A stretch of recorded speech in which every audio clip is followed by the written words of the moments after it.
As a practice owner, you're busy. I get it. You have a lot of things going on in the practice that sometimes things can fly under the radar. Today, my good friend Ross Herosian of Tricycle Creative co-hosts as we talk about 3 things that you should be looking into in your practice 3 to 4 times per year that are going to save you money and help make sure you're getting the most bang for your buck out of your marketing. My name is Craig, and I'm the CEO of Daisy Financial Coaching. Our goal is simple, to help you run a therapy practice that is permanently profitable. If you own a solo or group practice, we're here to help you build a business that creates more time, makes more money, and serves more people. This is the Therapy Business Podcast. All right. We are back, and I got my co-host Ross Herosian here with me again. Ross, how you doing? I'm back. I made it. You allowed me to return. This time you're the co-host, not in the hot seat. I think I said this last time, but I'm like a vampire of a podcast. So, like if you invite me into your podcast, now I can't leave. Now I can roam freely inside of your podcast. I didn't even invite you here. You just showed up somehow. No, I mean, your marketing episode was the most listened to. Now, let me just say, there's only like 7 episodes, so the competition wasn't stiff. But the compliment is this. This is the backhanded compliment. But think about this. In a couple of years in the future, if someone's listening to this and they're like, man, there are hundreds of episodes, and that marketing one was the most listened to. So there you go. Was so great. It was so useful. When our robot overlords are scanning and listening and figuring out, how to work with us, how to farm our souls. They're going to be like, that marketing episode was really good. We used those methods to convince them. All right, nerd, referencing vampires and robot overlords all in the first 2 minutes. Yeah, in the first 5 minutes. Oh my God. Yeah, you're right. Okay. Let's talk about business. So today we're going to be going through what I think and you think are 3 things that every business owner, every therapy practice owner should be doing probably once a quarter, if not 3 times a year or so. Just some exercises to go through that's going to help save money, help make sure that things are working really well and that your business is growing, because that's incredibly important. Totally. Yes. So we already cut the fluff. Let's just jump right in with the first thing that I think you should be doing every quarter, and that is running an expense analysis. Does that sound even nerdier than robot overlords? Yeah, it does. But I'm going to tell you, it's probably going to be more advantageous to your business. Probably. Unless you sell robots or vampire gear. Yeah. And I know expense analysis sounds super boring.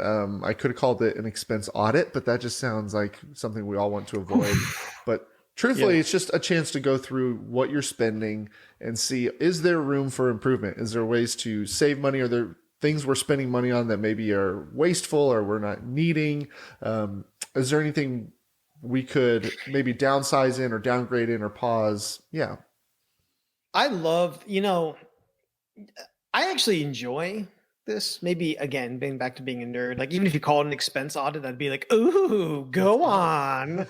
But I got to tell you, as a business owner and even, someone who works with small, medium-sized businesses, this is, I know it's weird, but it should kind of be something you look forward to, because it is an opportunity to potentially trim fat. And I think for your audience listening to this, the therapy practice owner, that kind of thing, we all can understand and relate to. You get so caught up on the day to day, right? Mm-hmm. That's like just keeping the plate spinning, that kind of thing. That sometimes you forget about those, I'm still paying for that, or wait, I was charged for that. Or in the case of marketing, I would say also one of the things that, I would even catch myself being guilty of, like, oh, I paid for that system, and it's like on a quarterly or annual renewal type thing. And you said it and you forget it. And those things can be, and I'm sure it's part of one of the things that can be kind of a death by 1,000 cuts, and you don't even know. Totally. And yeah, those annual ones, I mean, that's just a whole point that just kind of, I didn't even consider before jumping into this, but we start our business. We all, obviously, you launch your business at a certain time and there's startup costs and subscriptions you have to sign up for. So there usually is a time of year, a month of the year where you are hit with multiple annual subscriptions. I know I am. And it's usually February is around the mine. time that you launched. Yeah, exactly. Yeah. Because you've got all those Yeah. annuals hitting. And so just being aware of those, being prepared for those is just probably a whole nother conversation. But you're right. That's And I think to easily that end, catch off like on the guard. planning part, Craig, like I think it's like when you go through and do this audit, if even if it's something you're going to keep, right? Like I would imagine it's like helpful to then like almost mark your calendar. Like I'm a big Asana guy, as you know. Oh, yeah. So and I've converted you on that. But it's like, oh, you know what? I'm gonna put a reminder. Now, I know, darn it, I got hit with that bill, Yeah. this month, this quarter, this year. Um, Let me put a reminder in my calendar for like a month before for next year or something like that. Right. Yep. Um, and then truly assess it at that point. Cause a lot of times, as a person who helps people with their money, I don't love that when they're like, if you cancel it, like, okay, well you've already paid. So you have it for the rest of the Yeah. year and then it won't renew. It's like, no, Just give me I my want my money money back. back. Yeah. Give me my money back. Although sometimes if I'm on a monthly subscription, I do like that little grace period. Like when I was That's true. switching from StreamYard to Ecamm for these podcasts, I was like, well, I want to make sure I like it, and I don't want to lose all my recordings over there. So I had some time lapse, but I think going through, like you said, there's a lot of things lurking under the surface that maybe we don't even realize we're paying for. The other thing is sometimes you have expenses that maybe could just be cheaper. So a few years ago, I use Gusto for my payroll, and I was just paying X dollars a month for the subscription. And then I did an audit, like we're talking about. I went and looked through everything, and part of that is going through and saying, okay, payroll software, is there cheaper options out there? Looking at alternatives. But I went to Gusto's website, and they had added a whole new tiered plan under mine that was about half the price, that had everything I was using. So I was able to just downgrade and save money there and not have to change anything other than just click, okay, now I'm going to pay you half as much because they See, introduced a money new offer. doesn't always have to be painful, right? Like that's the thing I'm talking about. Why I get excited about like, oh, Finding those things, yeah, like, ooh, money, yeah. yeah. Yep. Same thing. Slack, I was paying for the paid version. Once again, during an audit, I went through and realized I don't even need the paid version. I can just, our team doesn't utilize any of the paid features. So why am I paying? So just those things. There is an exercise that we teach our clients to do that's super, super simple. We call it keep, cut, trim. It's you take a sheet of paper or a spreadsheet and you divide it into 3 columns. You've got keep, cut, and trim. Keep column is really the things that you can't get rid of and can't change. So therapists, a lot of times, it's your licenses, your those types of things. The things that you're like, I can't practice if I don't have this. Your And email, like if if you're using Yes. like a G Suite or something, you pay for your email, something like that. Totally, yeah. And so there's just no alternatives, and there's no way to reduce that. Cut, and so keep column. Really, I always say there shouldn't be anything in that column unless it is those defaults or you're like, I have to have this, and I've already shopped around, and there's not a better alternative. So You've 'cause a lot of exhausted times- all other options. exactly, because who knows? Maybe even a G Suite. I don't think there are better options, but Yeah, one but- day there might be, or it might not be worth the price cut you would get because you're going, no, Google is just user wise is the best way to go. Cut would be, let's get rid of something entirely. What are things we can just get rid of, even if it's for a season? So especially if you're trying to focus money on hiring or focus money on something different, you can go through and say, you know what? For now, I'm not recording podcasts episodes. We're backlogged. We got 3 months worth of episodes. So I'm going to go ahead and pause my subscription to this X, Y, and Z. There's a lot of the ways you can find those cuts or things that you, like we were just talking about, you're just going, oh, I was paying for that. I don't need that. Let's cut it. It's a luxury. And then trim would be exactly what I was talking about with Gusto. How can we reduce what we're spending in different areas? Maybe even just a little bit. Is there a cheaper alternative? Is there just price shopping? And you can do that with insurances. You can do that with your internet providers. Just always every few months, few times a year, just see is there a better deal out there that maybe you didn't notice before. This is why we're such a good team, because when you said that, I was like, oh yeah, I remember you actually telling me about that. And I used it. It's so simple, but it's so powerful. Yeah, so it it is a very easy way to frame that whole process. Yeah, Make it a little less scary. 100%. We're all about simplicity. And then the one last thing you can do, which works really well on personal finances, business finances is a little not as good of a rule of thumb, but we have something we call the 10% rule, which is just cutting all your variable spending by 10%. I get that in business, sometimes it's not like you can go cut all your employees' incomes by 10% without a bunch of backlash. We'd like to inform you, we're going to be paying you 10% less. That'll go Yes. over well. But if you are in a place of strain, if you're trying to get your overall spending down, like if you're just spending way too much in your business, going through and saying, okay, we need to market, we need to have money spent on marketing, or else we're not going to have leads coming in, but we can maybe reduce that spend by 10%. We can reduce 10% here and 10% there. Overall, it's going to save you some money across the board. Do you find also, let me ask you this, right? Like, I think that's certainly something that kind of, again, simple enough, everyone can do. But I would imagine, and I guess I know from finance stuff, like there's a lot of value in why people hire you is for that next layer of analysis, right? That feels like a very good surface layer, first level thing. Mm-hmm. Am I right? And then it gets deeper from there. It does.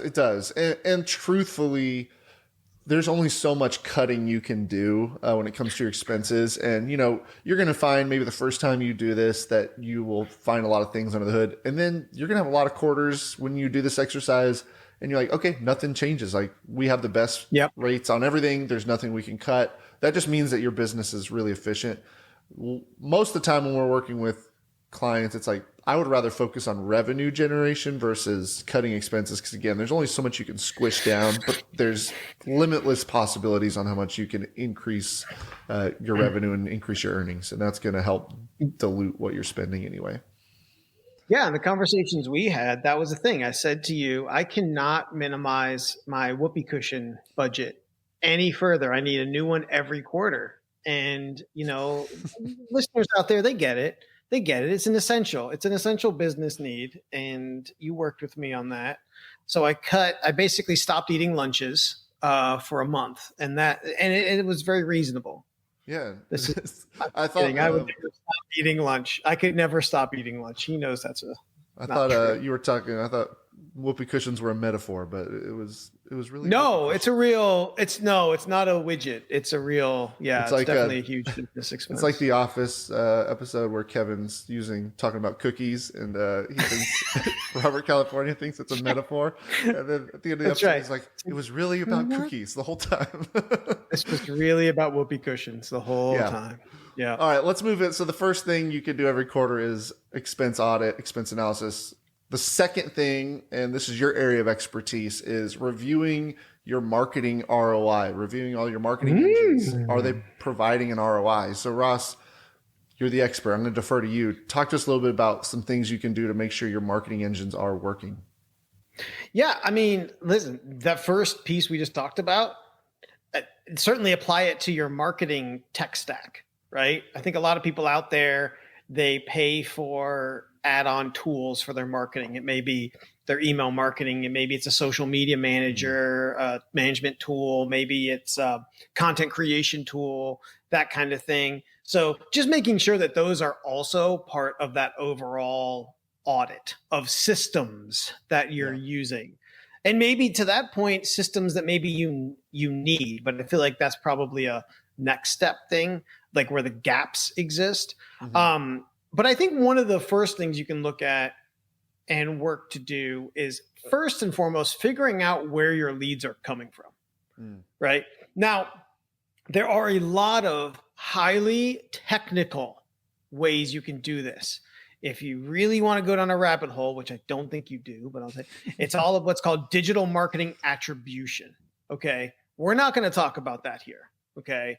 But what essentially the concept is figuring out what marketing efforts led to a particular action conversion. For most people, it's a purchase.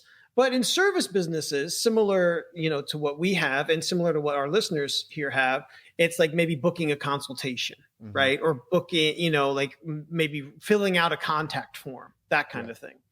And if you don't already have this on that form, whatever that form it may be, please go and add this now. How did you hear about us? Yeah. And I would recommend don't make it an open field, right? I'll tell you, like, make it, social media, web search, YouTube, the channels that you're utilizing, email, referral, and then maybe just an other. Okay.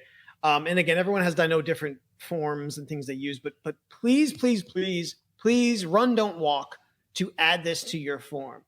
Yeah. It's really useful data to have. It's so useful to have. Now, if you don't want to add it to your form, right? Or you want to add another layer to be able to learn more, include asking people in like your sales calls or in your consultations or in your discussions, your initial conversations with them. Hey, how did you hear about us? Yeah. Ask them. Find out. Or your admin, if you're not using an online form, or if you, if you have an admin, they're calling in to schedule for the first time, have them ask. And I think with that drop down, I implemented that. I think it's probably only been a year ago, sadly, probably from your recommendation, but knowing, and I'll go in there and tweak it based on, if I want to see how are we doing on YouTube. I have social media, but then I specifically have one on YouTube because I was like, I want to know how many people are finding us through YouTube. I'll probably, and I probably should go and put podcasts so I can see how many people are coming from here to schedule. Well, that's fresh. So I'll give you a pass. It's fresh. So I'll give you a pass. But yeah, absolutely. So if you end up contacting Craig, don't hold it against him if he hasn't got there, but he better go do this after this episode, put podcast on there. And I think that, that's really valuable data, and it's firsthand. You're getting it directly from the person, which is, they are essentially then telling you. A lot of times with a customer journey, they may have a couple different touch points. They may first learn about you from search, then maybe following you on social. But when you actually ask them, what you'll get is the platform that they are attributing was most actionable for them to contact you, if that makes sense. So even if they've searched and then, listened to the podcast and then went on social media, they'll probably tell you the one that moved the needle the most for them. Makes sense. That's a good point. Because the technical attribution side, you can do this technically. So you can find out, depending on the system you use, you can find out where they come from, but it's not a perfect system. Very few things in digital marketing are a perfect system, but I like the how did you hear about us, asking them, getting it on a form. So that's the first thing. I think the other thing you should do, number 2, is look at the platforms you're on, and look at the engagement and the audience sizes, right? So if you are on Facebook and Instagram and YouTube, okay, you're not necessarily going to have apples to apples across them, but you will at least have audience size. So Facebook, page likes, Instagram is followers, YouTube subscribers, right? Looking at kind of the overall size of your online audience. And then when it comes to engagement, Facebook, Instagram, you're going to have, likes, comments, shares. YouTube, you're going to have views. Conceivably, you could have watch time. Also, you could have likes, So and it's very easy for all these platforms to fall into the rabbit hole because they give you so much data. Yeah. I would say if it's intimidating to you, just pick out the ones I just identified. Okay. Just pick those and pull those numbers. Okay. The reason I think it's good to do this is because sometimes, and I've been guilty of this myself, is, maybe you're spending an inordinate amount of time and resources on a platform that isn't even your largest audience. Yeah. It doesn't mean you abandon them, but we all know you only have a certain amount of hours, certain amount of energy, certain amount of time, and a certain amount of resources to give to your marketing. So let's just be smart about it. If 80% of your audience is on YouTube, well, you should probably attempt to line up your efforts the same way. It doesn't mean you don't try to grow the other ones, but just lean into the ones that are large, right? I Yeah. think that's just a good. And there's a number of different tactics you can do to growth, but that's a discussion for another day. Hmm. Um, I think tied to that, sitting down and asking yourself, we've had this discussion numerous times. What do you enjoy doing when it comes to the marketing, Yeah. right? Do you like writing? Do you like videos? Do you like podcast? Do you like social media? And again, leaning into that. And if the answer is, I don't really like any of them, I would say pick the one that comes easiest. Mm. Okay. Again, probably a topic for another day, but how do we develop those skill sets and muscles? That's through working with someone like me, like a marketing coach, that kind of thing that can help you with that, or hiring an admin, potentially, Yeah. certainly an option, right? But And your team, so I think, if you have therapists under you who are contributing to content, I guess it also can sure. depend on what they find easiest and are most willing to Oh, do. absolutely. Yeah. We had that conversation about members of your team too, because they Yeah. they all contribute in a lot of different ways. And, for example, I don't find writing to come naturally for me. Yeah. Like writing is my most challenging thing that I do. I would rather almost create blogs from content like video content, or like writing itself Hmm. is very difficult for me. But I talk to people and they're the complete opposite. They're like, no, I love writing and I don't like video. I don't want to be Yeah. in front of the camera. It's like, okay, I get it, right? So another kind of situation of leaning in.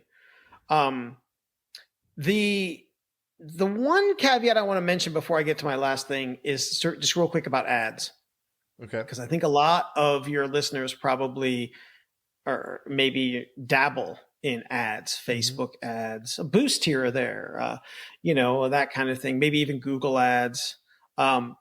And I think people need to understand, particularly if they are a growing business, um, there is absolutely a floor, if you will, for how much you need to spend in ads to actually get a result.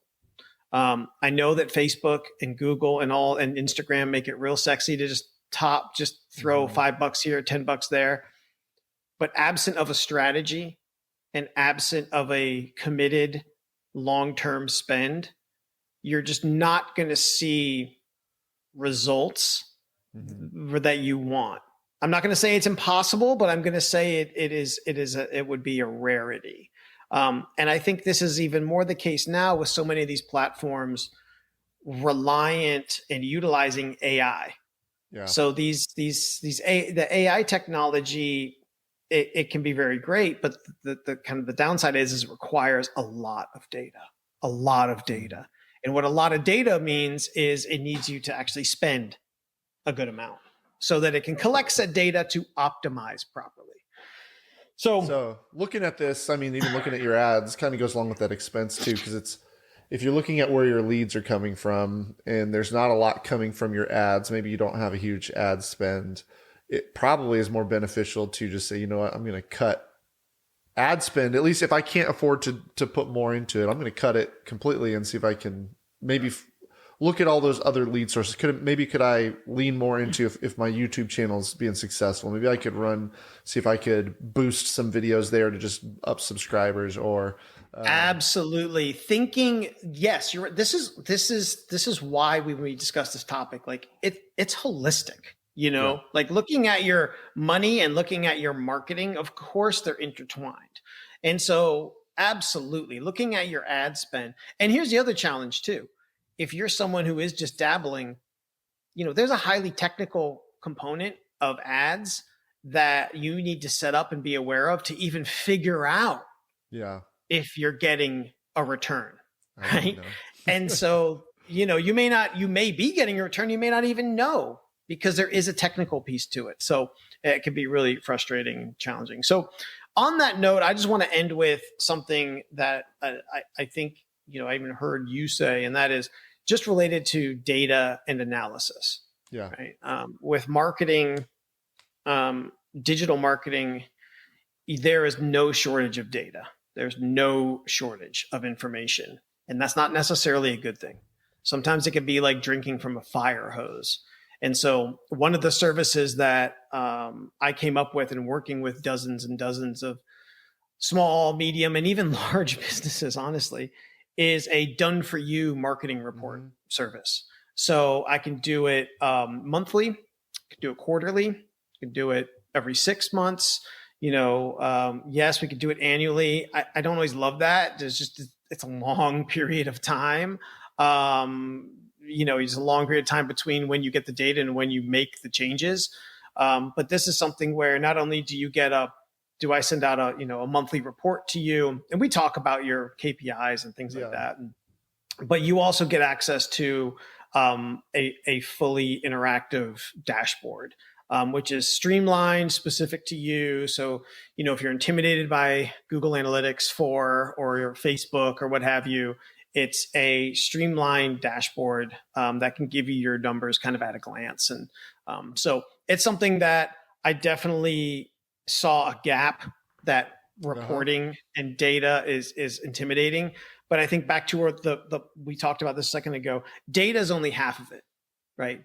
Getting the information is one thing, but getting the analysis is the other thing. So oftentimes a lot of my clients who even do the done for you reports will still do meetings or coaching sessions, because that's where I apply my marketing brain, just like your money brain, my marketing brain to it, and be like, because if you don't know anything, if you're not as well equipped with marketing, even looking at the numbers, you don't know what it means.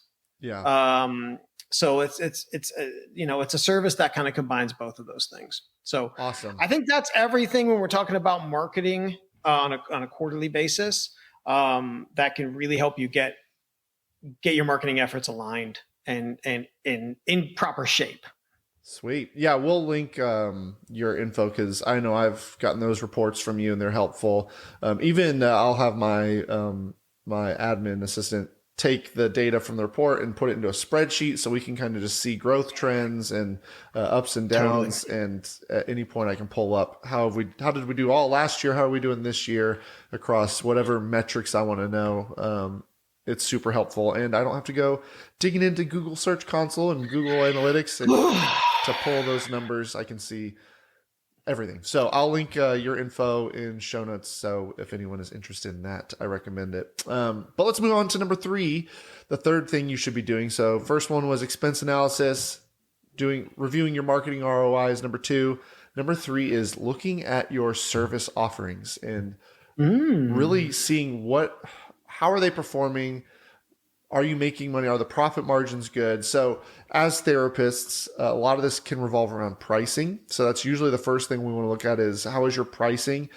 If you are accepting insurance, your hands are kind of tied there. But if you are private pay, and this could also be a huge, as we're even looking at referral partners, or as you were looking at your marketing. Which insurance providers are you getting the most from? Which ones are paying the best? We've had clients who are going, this provider here pays us the worst, and so they want to sunset working with them.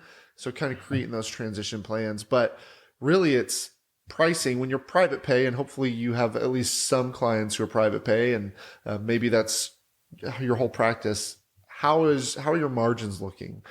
Are you charging enough based on what you're paying your clinicians to see those clients? Is there something that needs to be changed in that realm? And if so, is there a common thing, Craig, in your experience, that floats to the top when people are looking at that? Is there a thing that's 9 times out of 10 there? And maybe again with the therapy practice, there's some extra like you said, the insurance, but are people oftentimes not charging enough? Yeah. Or I mean, I assume there are like at least trends. Like you usually like, oh, I can count on my hand the error, the things of improvement here. Yeah, there's I mean, usually it's people aren't charging enough. Twofold. One, it's just we always undervalue ourselves. That's just the way Of course. we are. We don't feel like we may logically know that what we provide is incredibly valuable, but we don't always show that in what we charge.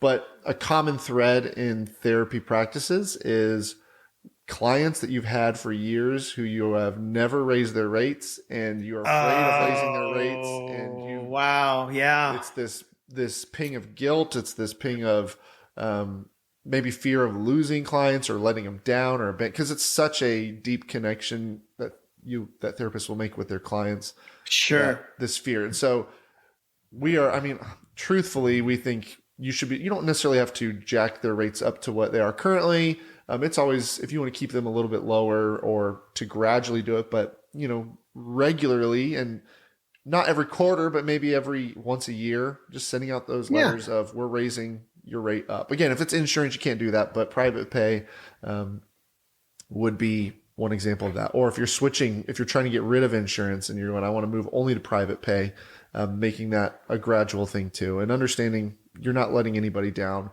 9 times out of 10 for my private pay people, when you raise their rates, most of them are going to stay. I mean, if not all of them, because I know firsthand how big of a pain it is to find a therapist. Oh my God. Yeah. Yeah. It doesn't mean hold them over the barrel, but I think still, like, this is about, to your point, valuing your service that you provide to people. Yeah, I hear you. Like, maybe I'll get now contacts from all your therapy, but since I moved, I have not found a new therapist, and I hear it, man. Like it is a struggle. And I think that's something that your listeners should definitely, again, I'm not saying you hold people over a barrel about it, but you recognize a very common pain point of your customers. That's just oh God, I don't want to have to do that. I don't want, please don't make me have to do that. I like you. Double whammy. Yep, my therapist moved to Kansas City, and I still see him because I'm like, I don't want to find somebody new. Please, I like you. I would rather meet virtually with him than have to go through the process of finding somebody new. So that's a big one. Another thing with your service analysis, and this is going to sound pretty cold, and so just know that I am aware that your therapists, your employees are people, that we care about them, but we want to almost look at them like products, and what's their profitability? Each individual clinician. Are there some who are making you a lot of money? Are there some who maybe are not, or maybe even costing you money? A lot of times this will happen when they get to dictate their own rates. If you allow them to do sliding scale, you might go in and find out that their average fee is pretty low compared to what maybe you're paying them if you're paying them hourly, or even if you're paying them percentage. There's that. So we've run, we call them a clinician analysis. We've run that for many clients where we'll go through basically simple practice report, and we're seeing, okay, what was billed for this specific clinician? What did they bill every time they had a session? And we'll kind of look at the average compared to the company average. And that's something you can work toward. It's a conversation you can have with them saying, hey, your average right now is this much. We need to work on increasing that to this much. You're going to make more money. Yeah.